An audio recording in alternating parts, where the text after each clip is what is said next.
Santhavani is a dialogue between wisdom and the soul, and who better can illuminate this dialogue than a scholar whose brilliance has bridged literature, philosophy, and tradition. May we now invite Dr. R. Ganesh, an eminent scholar, to deliver the keynote address. ಚಿಂತನೆ ಚಿಗುರಿದಾಗ ವಿಚಾರ ವಿಸ್ತರಿಸ್ತದೆ.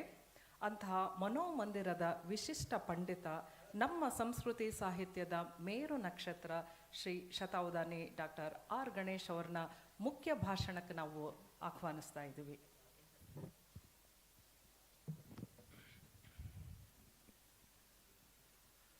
ಓಂ ತತ್ಸತ್. ಸುಪ್ರಭಾತಂ. ತದಿಂ ಮಹದಿದಂ ಪ್ರಮೋದಸ್ಥಾನಂ ಯತ್ ಸತಾಂ ವಾಣಿ ತತ್ ಖ್ಯಾಪ್ಯತೆ ಅಧುನಾ ಸಪ್ತಾಹಪರ್ಯಂತಂ ಯಾವತ್ ಅನಯಾ ವಾಣ್ಯ ಸರ್ವೇ ಜನಾಃ ಆತ್ಮನಾ ಬುದ್ಧ್ಯಾ ಮನಸಾ ಚ ತೇ ಭಾವಭರಿತಾ ಭವಂತಿ ಭವೇಯುಶ್ಚ ಇತ್ಯೇವಂ ಆಶಾಸೆ. एवं औपचारिकेन विधिना संस्कृतेन किञ्चित् प्रस्तूय अहं सन्दर्भवशात् आङ्ग्लगिरा भाषे. नमस्कार. It is very heartening to note that Bharati Vidya Bhavan has taken this long awaited project of propagating Santhavani. Though my mother tongue is Kannada and Honorable former Chief Minister of Karnataka has spoken in Kannada rightly, for the benefit of some of our friends who have come from various places other than Karnataka, I am going to talk to you in English, and here and there I may be using Sanskrit and Kannada as well. The concept of Santa is rather very old, very ancient. And so before knowing anything about the Santas, I don't want to call by the word saint because we have some difference. It's not opposing terms, but at the same time there are certain differences. For better communication and for clarity, I am going to use the word Santa itself throughout my talk. First we shall take the definition of saint and the definition of Santa. We know the word saint has come from the old English term saint, and that has its roots in saint in old French, and that has become saint in modern English.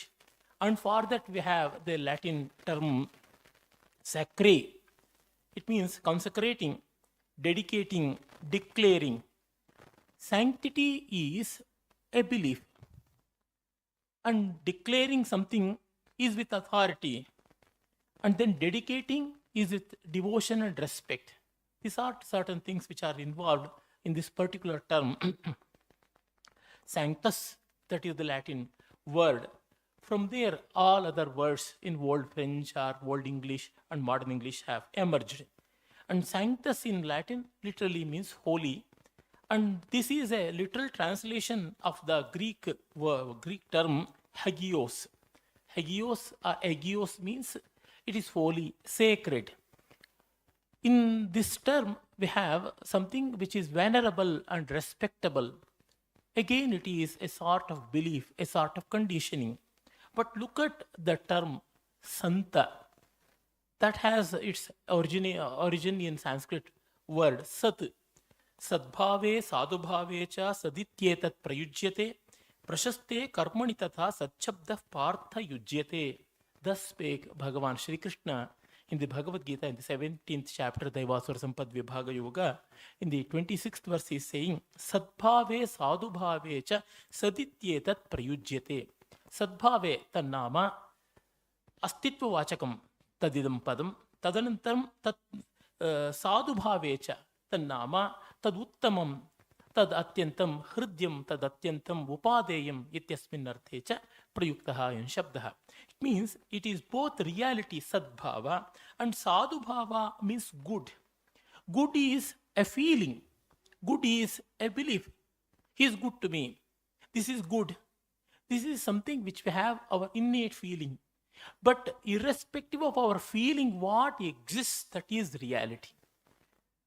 To draw Shankar Bhagavad Pada in this discussion, Sri Shankara Bhagavad in his Brahma Sutra Bhashyam, that is Sharirika Bhashyam, in the beginning itself, he comes with two terms. One is Vastu Tantram and other is Kartra Tantram. Vastu Tantram means that is universal truth, and Kartra Tantram means it is the truth which we have and that feeling we have. So what we feel is truth to an extent, because in any certificate or while declaring anything, to the best of my knowledge, to the best of my understanding, like that we write. That means it is Kartra Tantra, it is my feeling. So many people have come with so many faiths, so many religions, and they're all faiths. But something is universal.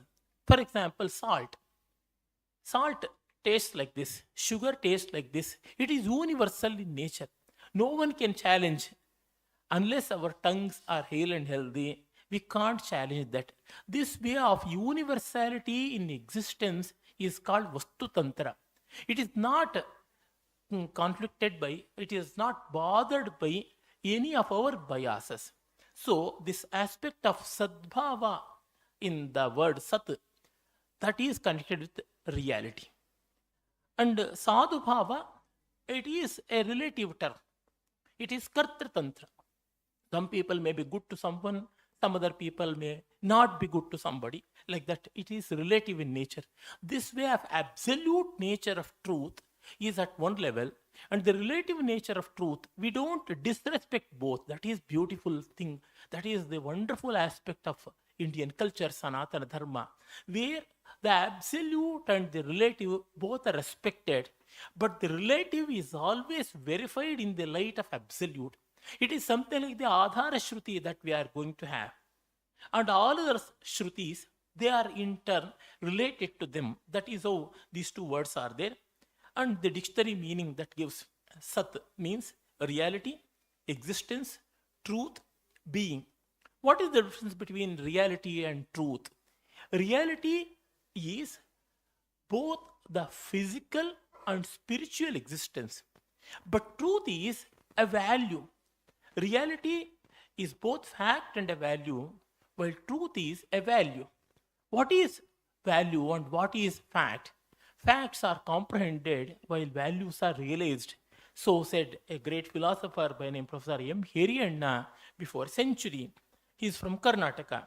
And hence, this aspect of reality, that is Vastu Tantra, when it is practiced in our life, it becomes truth. Truth is more verbal or oral in nature. It is uttering something which is aligned to reality.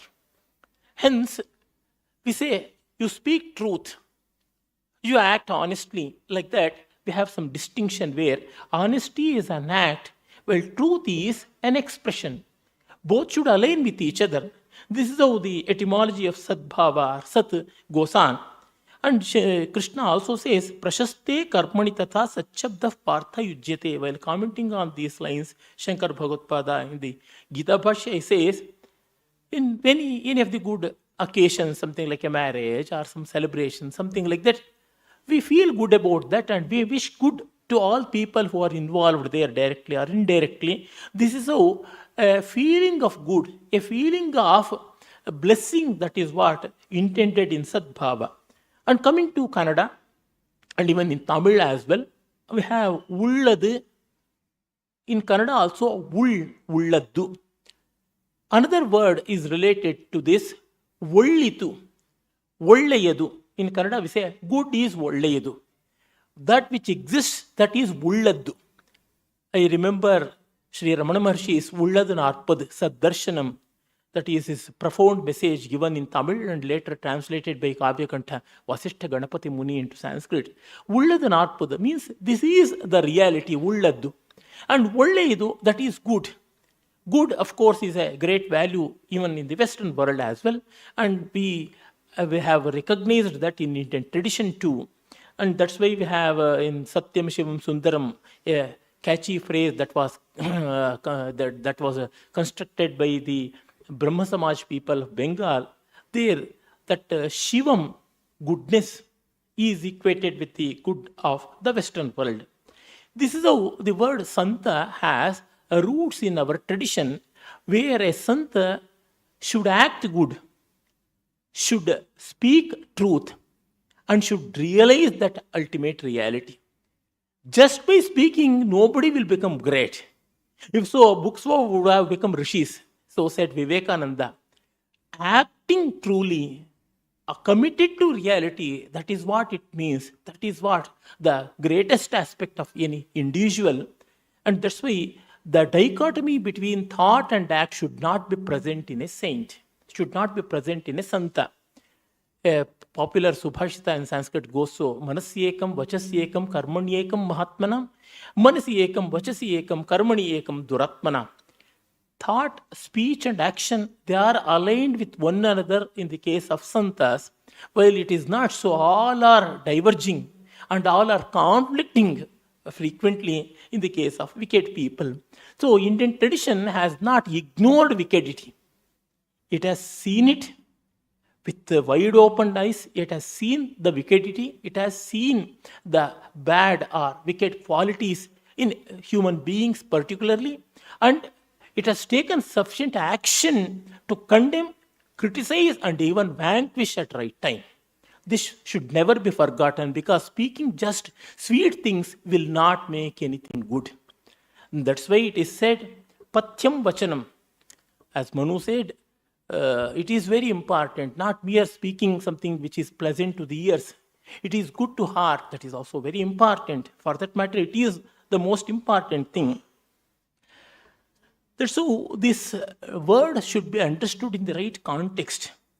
And coming to the particular conference, Santhavani, I think it has a very wide connotation, but for the convenience of presentation due to time, space, resource persons, and many things, we have truncated Santa in the popular sense, in the most prevalent sense in India. People who realized the highest truth, and for the well-being of one and all, they took the highest truth, the greatest reality, that being realized by themselves. They came out with wonderful expression, and they composed songs, they tuned it, they danced it, they propagated it. It means the highest wisdom was taken to the last person in the society. In that sense, it is proliferation of the highest wisdom done in a beautiful way for the benefit of one and all, without an iota of selfishness, is the basis of the movement of santas. And that we see everywhere. And for the convenience, we see that in India and in different languages as well. And here again, it is our limitation makes us truncate the topic.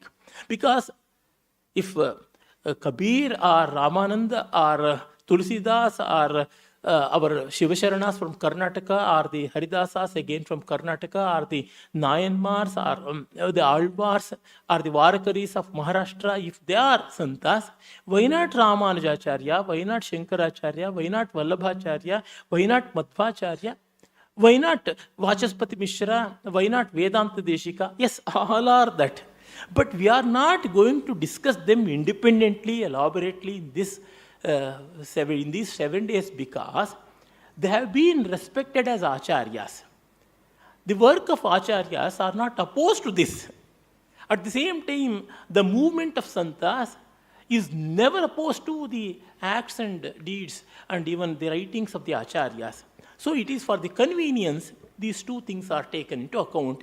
It can be treated something like the Mula Virat or the Mula Bera in the temples, and the Utsav Murtis are the Bhoga Beras in the temple tradition, which are taken around everywhere. The Mula Murti, the consecrated image or the icon in the temple, the sanctum sanctorum, Garbhagram as we call, there it is fixed. Acharya Purushas are like that. They have written wonderful treatises after their realization, and they have practiced that. At the same time, their interest is much focused about codification, clarification, everything. And then the santas, they take it, and then these words are realized by themselves independently, and they took all this wonderful message to the masses. And hence, they are the Utsav Vigrahas. To draw from the writings of D.V. Gundappa, a renowned luminary of Karnataka, modern Kannada literature and culture. He says, we know clearly that amount of propagation that happened, the propagation of Ramayana and Mahabharata that happened through the poets like Kumar Vyasa and Kumar Valmiki in Karnataka is no way comparable with that of Vyasa and Valmiki. Though Vyasa and Valmiki wrote for one and all in simple Sanskrit, by the time of 15th century or 16th century common era, Sanskrit was not easily accessible to all people, not even understandable. Then our people came with beautiful compositions like Karnataka Bharata Katha Manjari and Twarve Ramayana, and they propagated that everywhere. So that was a rhythmic way of expression. It can be sung to rhythm and even without rhythm. Like that, the whole work of Vyasa and Valmiki was propagated by these two great poets. And DVG also says, what an amount of philosophical propagation was done by Sarpabhushana Shivayogi, Kanakadasa and such people from the Shaivite and Vaishnavite tradition. It was not done by people like Vachaspati Mishra and Vedanta Deshika. Their purpose was not mere propagation, their purpose was contemplation and codification without any logical flaws. That dimension of intellectual profundity is always there and it should be respected. For example, a scientist who is deeply involved in research and original creation, original invention or exploration may not be bothered about popularizing that. At the same time, a popular science writer may also be a great scientist. For example, we know several scientists were good in speaking, good in popular addressing also, and they took that. Like that, rarely people who are both. But people divide their work, and so it has happened in the case of our santas. Some of them were scholars in the academic sense, and also great mystics and enlightened souls. They used to propagate these things as well. For example, a great Santa Haridasa by name Jagannatha Dasa of Karnataka. He was a great scholar in Dvaita Vedanta. At the same time, he was a great composer.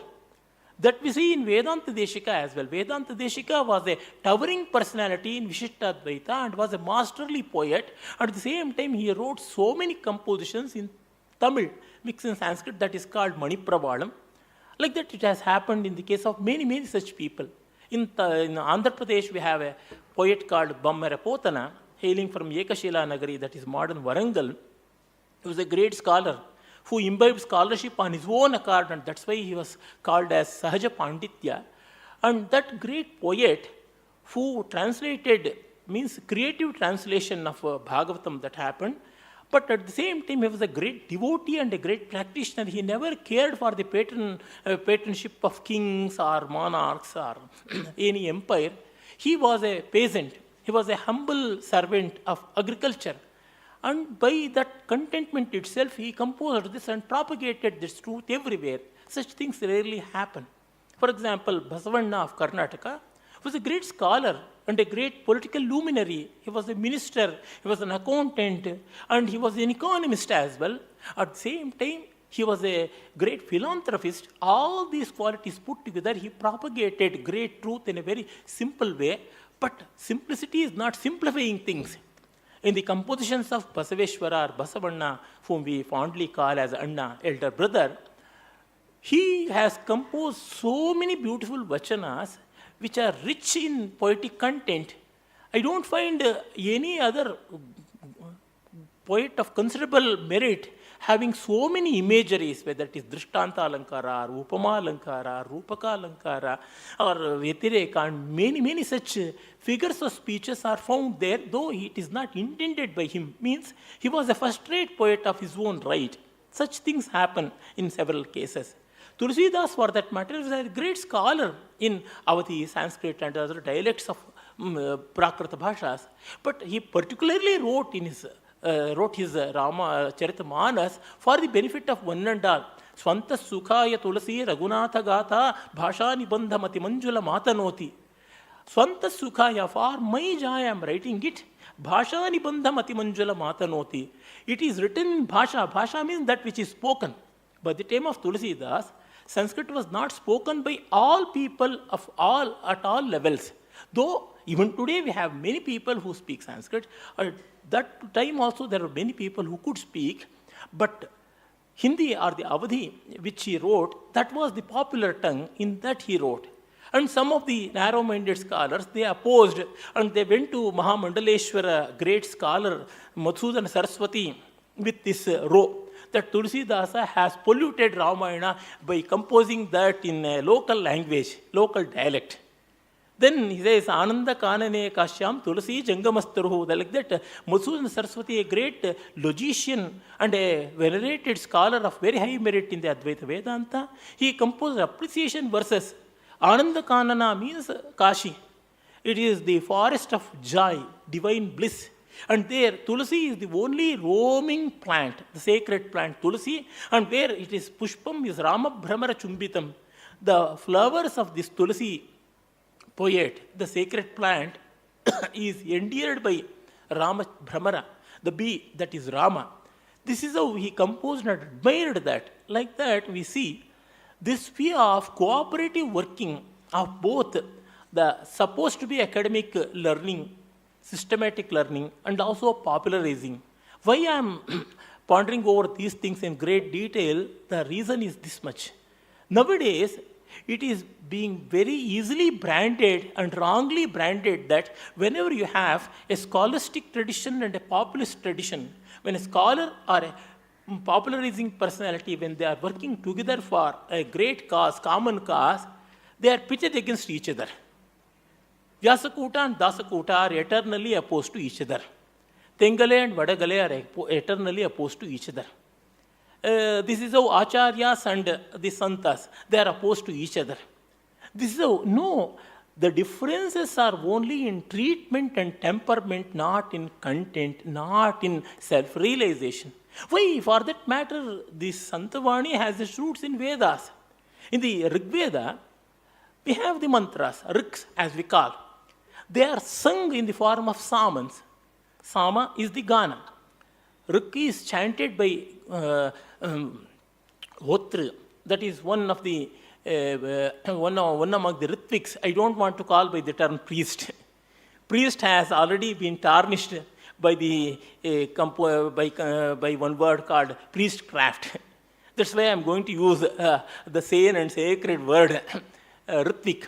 Ritvik is an officiating person in a Vedic yajna, and he will be chanting, and that chant itself will be elaborated in a melodic pattern called Saman by the Udgatra. And there, the same thing which is popularized, Riks may not be appreciated by one and all. It is chanting. But when it is sung, when it is set to raga, when it is set to melodic patterns, they will be enjoyed by one and all. We have more than 7,000 languages on earth. But not even hardly 7 systems of music exist in this planet. And that itself shows the popularity and the range of reach. And this is how this aspect of popularity and appeal has been wonderfully tapped. It is not a strategy. It is the kindness of the Santas who could imbibe that great art of music and dance and take this highest truth to the masses. And that happened. And in the Vedas itself, what is being termed as highest truth, that is accepted, though accepted in the Upanishads, they used to say mere ritualization, mere ritualistic practices are not enough. It may be possible to few gifted people who are wealthy, who have time, and who have all that facility. But what about the commoner?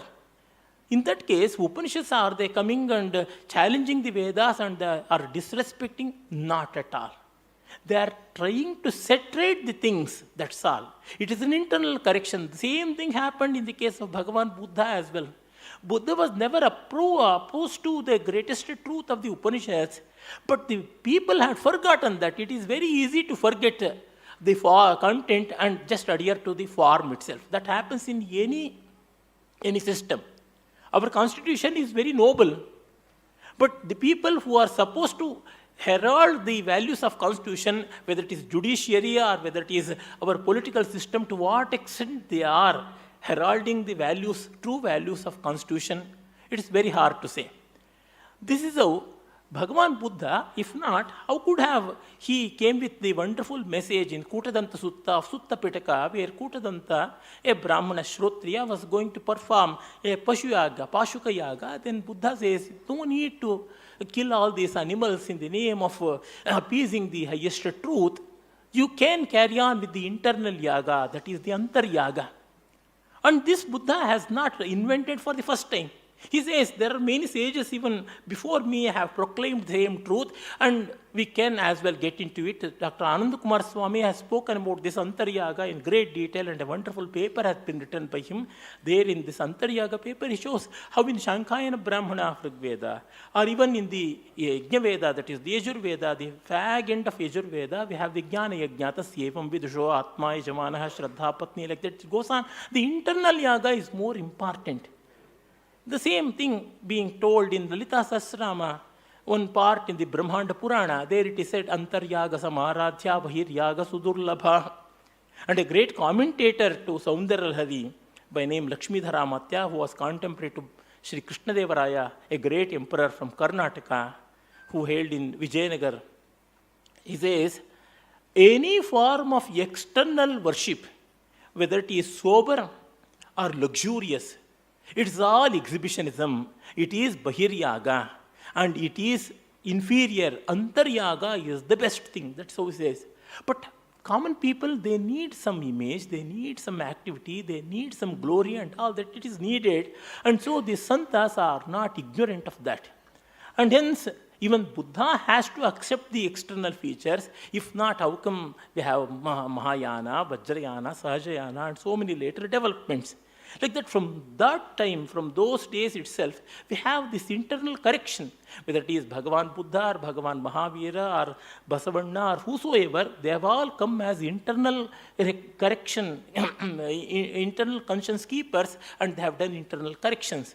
If not, they would have burnt. Nowadays, we have the habit of burning the scriptures, burning that book and this book. They never have done that, all these things. They took whatever best is possible, and that has to be imbibed. Professor M. Hiriyanna says it is this critical conservatism that has saved India from becoming dogmatic. It is not dry conservatism, it is critical conservatism, enlightened conservatism. Enlightened conservatism is what we need for any establishment. If not, Tyagaraja, a great saint composer, why should have followed ragas and talas? So many new ragas were invented. So many ragas were defined by him, and so many ragas were kept in their purest form. Why that was done? If we were to be a revolt, if he were to be a Protestant, he would have not done these things. He is in tune with the tradition, and at the same time you have a lot of creativity. Tradition is something like the rails on which the creativity like an engine moves on. If there is no rails, any amount of engines and any amount of bogies, they will never have any role to play at all. And coming to the tradition of Santas, we have a lot of that material available in our history itself. In the Vedas, in any yajna, apart from the Prata Savana, Madhyandana Savana, and Sayam Savana, these 3 session performances of the rituals used to go on. In between them, we had the songs, we had the stories, we had the fables, we had the narratives for popular education, that is Narashamsi, Gatha, Brahmodya, and many such things. Brahmodya means riddle-like expressions, riddle-like compositions, which used to reveal the secret of creation, the secret of the relationship between the individual and the universal, the connection between the world and the individual as such. All these things which can be told, which cannot be told directly, were all expressed in a metaphorical way, and that is Brahmodya. If you look into the Bedagina Vachanagalu of the people who have done that, Shivasharanas, including the great Allama Prabhu, and also the Mundige. Mundige means it is one more such riddle-like compositions done by people like Kanakadasa and many such Haridasas. We can know where the origin is. People who don't know several languages, people who have not cared to look into the research and the development of that has happened from time immemorial, they think that it's all an eruption, volcanic eruption now itself, for the first time itself it has happened. In our tradition, nothing is for the first time. Even the creation of the world happened long ago. The Upanishad says, Dhata yatha purva makalpayat. Even the Creator did the world as it existed earlier. This is how our cyclic way of understanding creation goes on. Now, coming to the saints, they realized, they lived, and that itself is being expressed. It means the oneness of act and speech is there. And there, what they did, the four things: absolute existence, absolute awareness, absolute bliss, and absolute freedom.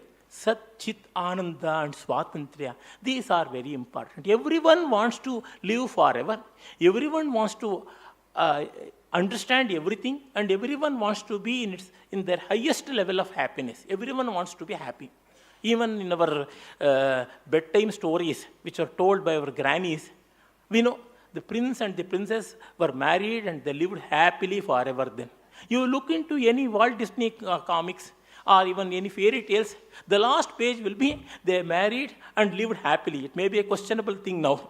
But if they lived happily means no more question. Then what? No. So happiness is the full stop to everything. And hence, this ananda is very important. Ka pranyat kova anyat yadyesha akasha anando nasyat. So says the Taittiriya Upanishad. If ananda were not to be present here, who would have even breathed, who would have moved, who would have been a living person, living entity? Nothing was possible. And then the freedom, more than Swarajya, the Swarajya is important. Satya Sai Baba long ago said, our freedom fighters fought for Swarajya. It's a great value. It's a great act. But Swarajya is very important. Swarajya means one's liberation being attained by one's own effort. The internal liberation is very important. Our saints, they harbored more on this, and they harped more on this as well. And that's why Swarajya became the highest value. If not, at the tender age of even just crossing the adolescence and entering to the prime youth, Swami Ganeshwara Maharaj, how he could have composed that great Ganeshwari? It became the fountainhead of Marathi literature as well. And here it is said, Nivrittistu Mahaphala, Pravrittiresha Bhutanam Nivrittistu Mahaphala. It is a dictum from Manusmriti. Nivritti means getting liberated. How the Santas, they were evolved. There is one popular Sanskrit verse, Durjana Sajjano Bhoyat, Sajjana Shantim Apnuyat, Shanto Muchyeta Bandebhya, Muktaspanyan Vimochiyet. Let the wicked become good. It is very important. If the wicked don't realize and become good on their own account, it becomes the responsibility, or it will be on the onus of the society to make them good. Sama, Dana, Bheda, Danda. This Chaturupaya are always present.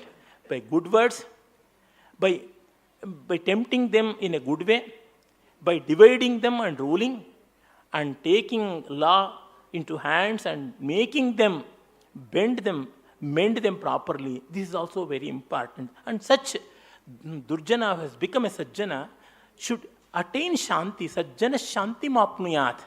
If good people are not peaceful, if their peace is disturbed again and again, what is the purpose of becoming good? In modern India, this is the problem. There are many good people, but they are not left for themselves. They are not left in peace. The whole system wants them to rest them in peace, not to live them in peace. This is the difficulty which we are facing. And Sajjana Shanti Mapnuyat, Shanto Muchyeta Bandebhya. And a person who has attained peace should get liberated from the clutches of the mundane world. Because a peaceful person may be peaceful because of the surrounding conditions. If my surrounding conditions are adverse, then I may not be in peaceful condition. I may not be in peace. I may not be in quietude. So I should get liberated means, irrespective of the conditions or constraint of space and time, I should be happy. That can only happen with the highest truth. That is why it is called Rajavidya in the Bhagavad Gita. And Shanto Muktastvanyaan Vimochayet. And such a liberated person alone can liberate the rest. Unfortunately, the people who are not at all liberated, they pose that they are the deliverers of the masses and they are the saviors of masses. What an irony! How ridiculous it is.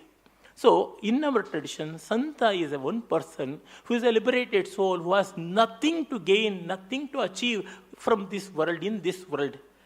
The same thing Bhagavan Shri Krishna told, Na me parthasti kartavyam trishu lokeshu kinchana nanavaptavyam aptavyam vartaye vacha karmani. And such a person, in spite of having no expectation from the world and no responsibility as such, will be performing the right things, will be doing the good thing. We people, we want to be peaceful, we want to get liberated, we want to enjoy that absolute peace and absolute bliss. We should intentionally speak truth, we should act non-violently, we should do good things. These are all the things which we have to practice consciously. Prajnapurvakam deyam, prajnapurvakam karyam, prajnapurvakam bhashyam, like that. But a liberated soul, whatever he utters will become truth, and whatever he acts will become dharma. So whatever they do, it will become dharma. Once someone having heard Ramana Maharshi, they asked somebody, is he speaking Advaita? No. He is speaking about his experience, and scholars say that it is Advaita. So, vacham arthonu dhavati. What they speak will be followed by truth. In the Sri Vaishnava tradition, first the people who will be moving in the temple cart festival or Rathotsava, in the front, in the row, the people who recite the Divya Prabandhan, they will be moving. Next to them, behind them, the God, the image of the God, the image of the Paramatma, it will move in position. And following the image, following the Ratha, following the Palkin, the people who will be chanting Vedas, the Vedic scholars will be moving. It means in the forefront we have the devotees who have realized the truth, the alvars. And then the devotee is followed by the highest truth, that is God. And God will be followed by the Vedas. Our Kumar Vyasa says, Harisi Hariyamnayatati Kukkarisidavo Kanaru Nakada Konegalanu. Vedas, like gods, like dogs which sniff and recognize, it is no hinopama, it's no inferior simile. It is being told in the Vedas, it's told in the Puranas and Agamas as well. The Vedas, like devout dogs, will be sniffing and following the footsteps of the highest truth. Like that, they will be following. Then, it is said, such persons, whatever they act will become dharma. This way of realizing Swadharma is very important. You look at our saints, you look at our santas, they strictly followed Swadharma. Tukaram was a cloth merchant. Tukaram worked in the fields. And Ravidas, he was a cobbler. If you come to Vachanakaras, every Vachanakara has proudly added his profession with the name Ambegara Chaudaya, Bahurupi Chaudaya. Bahurupi was a person living on fancy dress. Daytime, he used to come with various guises and entertain masses. And so everywhere we see that profession. And even in the case of Alvars also, they used to follow that profession. It is Tirumangai Alvar, or Pei Alvar, or Pudat Alvar, or Tondaradipudi Alvar, or even the Peri Alvar. Peri Alvar was a gardener, was a flower vendor. That is how it used to go on. And even in various places other than Karnataka or Tamil Nadu, the same trend continued as well. So the Swadharma Yoga and Kartavya, that was given highest respect. And then Swadharma Yoga had this Jnana Yoga as well. Swadharma Yoga or the Karma Yoga purifies one's mind. And then Jnana will be realized. And this Jnana is not bereft of warmth or feeling or affection. That is how we have Bhakti as well. Shankara Bhagavad in his Gita Bhashya says, Bhaktir Nama Jnana Nishtha Kriya. Bhakti is nothing but the act rooted in wisdom. In one line, the Acharya has integrated Bhakti, Jnana and Karma together. Then, In the Yoga Sutras of Patanjali, and again the same thing being told by the Bhagavan Buddha, that Mudita, Maitri, Karuna and Upeksha, these are the four important values which are emanated by all santas. Mudita means innate joy, Maitri means universal friendship, Karuna means intense compassion, and Upeksha means no botheration for any difficulty which comes across. In the Bhagavata, we have one verse, Gunadhikan mudam lipset, anukrosham gunadhamat, maitrim samanad anvichet, natapai rabhibhuyate. It means we have to get the joy as a great role model. We have to get joy as the highest value by the role models who are above us. Who are above us? Those people whose innate joy is more than ours, they are above us. Not the physical affluence or not the intellectual erudition, whatever. It is only the innate joy that is prevalent more in a person. He or she is always better. And then it is anukrosham gunadhamat.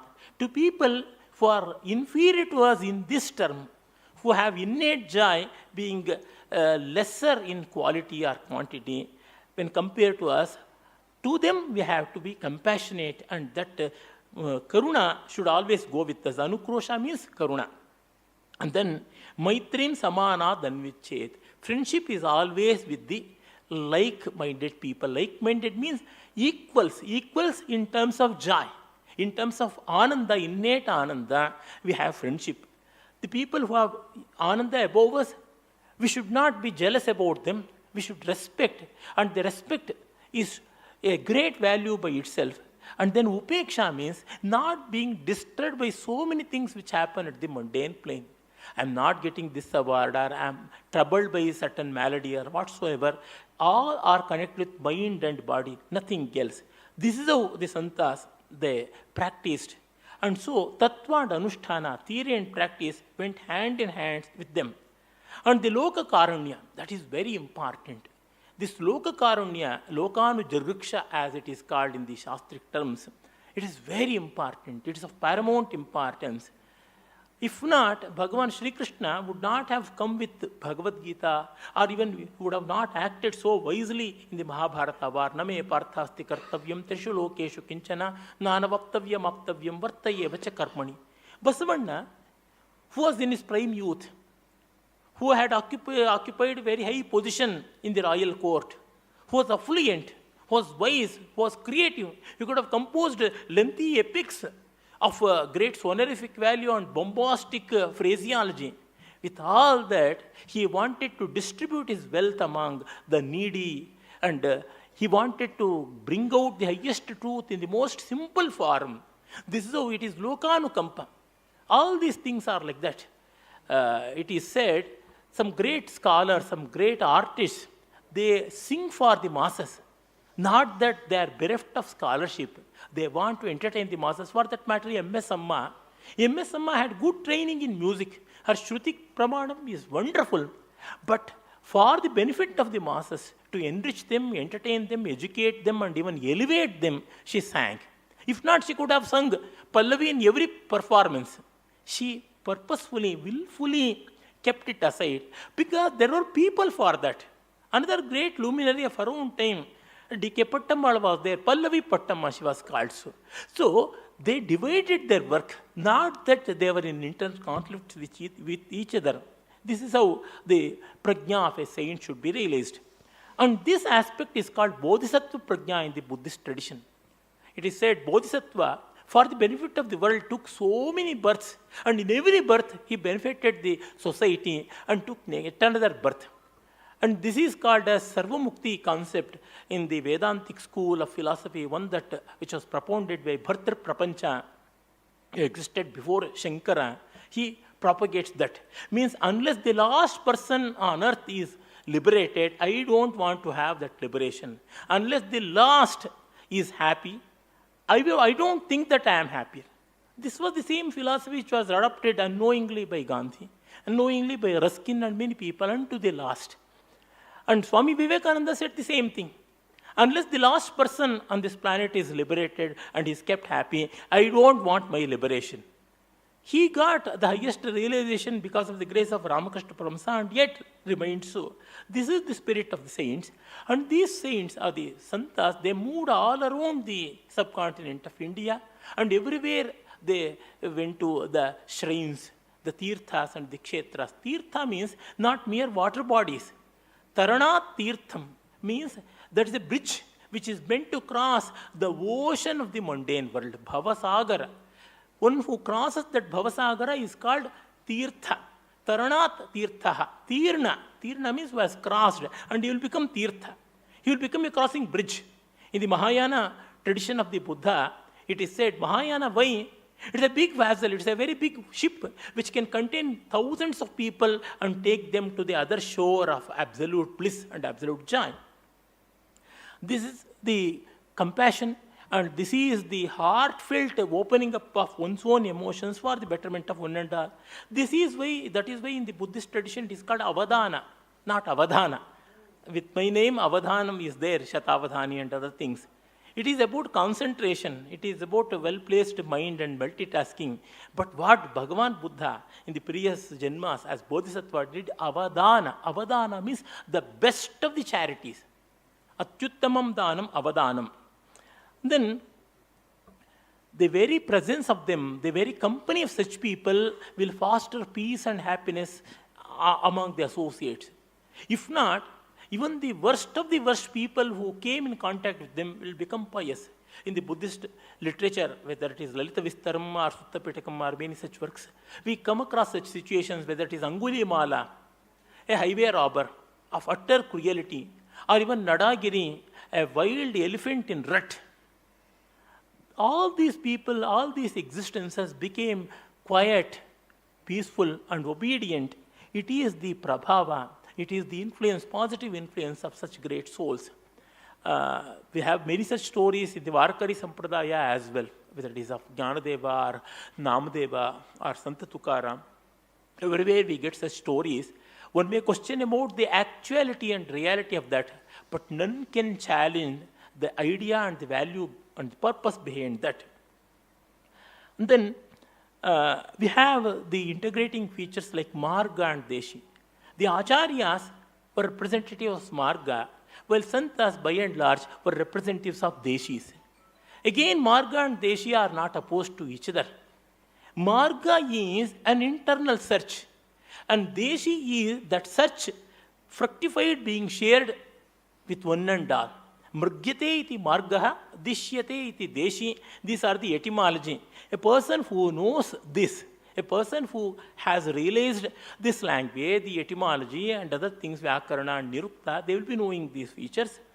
And if you know our saints, how they have worked, every Indian language has been enriched by them, and every literature in the respective languages were all decorated with such great compositions. Everywhere. I told about Jnanadeva. His Jnaneshwari became a masterpiece in Marathi. Till then, Marathi was in its infant stages.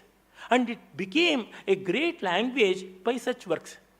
Why? In Karnataka, before Shivasharanas and all, the naturalness of the language was not felt to that extent, whether in the works of Pampar, Rannar, Ponnar, Janna, such people.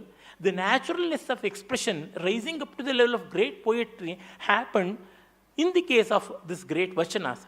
And that's how in Tamil, though it had a great literary tradition starting from the Sangam period, whether it is the Pattupat and Yettu Tugai, the 18 compositions of the Mel Kanak and then of the Keel Kanak and all, it was very great. But by the advent of our Alvars, who composed 4,000 songs, Nalayiram, Divya Prabandham, and even the three, Appar, Sundarar and Tirugyan Sambandar, who composed thousands of songs, literally thousands of songs. Arunagirinath himself composed 16,000 songs, Tevaram. It is pronounced as Teva, written as Tevaram, but its correct pronunciation is Devaram. Devasya idam. It is connected with the highest truth of the Supreme. And they went everywhere. The beauty in Tamil Nadu is these saints, they were not static. They moved everywhere. All the 108 Divya Darshanams, Divya Kshetrams as we call, Divya Deshams, Everywhere these Alvars moved and did Mangala Shasanam. So also the Upper Sundara and Tirugna and Sambandar, they went everywhere in Shaiva Kshetram, they sung. And the same tradition, after thousands of years, was continued by people like our Muthuswami Dikshitar. He has gone to every sacred place in Tamil Nadu and some of them in Andhra Pradesh as well. And even Kashi, Banaras, everywhere, they composed with special identifications. The composition with the Kshetra Vrikshar, Kshetradhipati, and the Kshetrachara, many things. They are not blind equations. They were contemplated and intelligent compositions in that sense. Apart from their musical qualities, the ragas, talas, and all these things are of very high quality. But in the composition, they saw to it that way also the nation can get integrated. This is what we see in Varakari Sampradaya also. The very Vari itself is an embodiment of such universal brotherhood and oneness. The flood of oneness, the great mighty river of oneness and unification moving from Alandi or moving from Sajjangarh to the Pandharpur that we see. So, these things are very important. Their integrating role and remolding role in the case of language and literature. In every Indian language we do find, whether it is Punjabi or Gujarati or Tamil or Kannada or even Assami or Bengali, everywhere. I don't have much time. If not, I would have elaborated all these features. But this much is true. Our tradition, our values, our epics, our philosophy went to everybody in this country because of them. They never diluted the concepts. They never diluted the philosophy. They made it intimate. Becoming intimate is not equatable to diluting the things. And this is the greatest contribution that our saints, that is our santas, they have given. It is not mere vani. It is dharma. It is charya. Charya means movement. It is said, Buddha charya. Wherever Buddha went, the path became sacred. So the santas, whoever, to whichever sect they belong to, they showed our goal to the highest one. And in that sense, their footprints are even today present. It is only our inability and our own innate insufficiency that is not making us take the courage steps and follow them. Sayanacharya, younger brother of the great sage, who was the architect of Vijayanagara Empire, which stood against the onslaught of barbaric Islamic invasion of the north, Sayanacharya says, Padavim Kalidasasya Litam Rudalih Padam Nashaktumant Yahogantum Pashyantopi Kavishvaraha. The path of Kalidasa is well seen with the wonderful footprints of him, but the later poets are unable even to tread on those footprints. It is so difficult for the other poets. This has happened. It is not the insufficiency or innate lacking of our santas. It is our paucity and our insufficiency. I feel honestly that these sessions and this wonderful conference may qualify us, may infuse that energy and that motivation in us so that this Santhavani will become a reality in our lives at least. Thank you. Dhanyavad.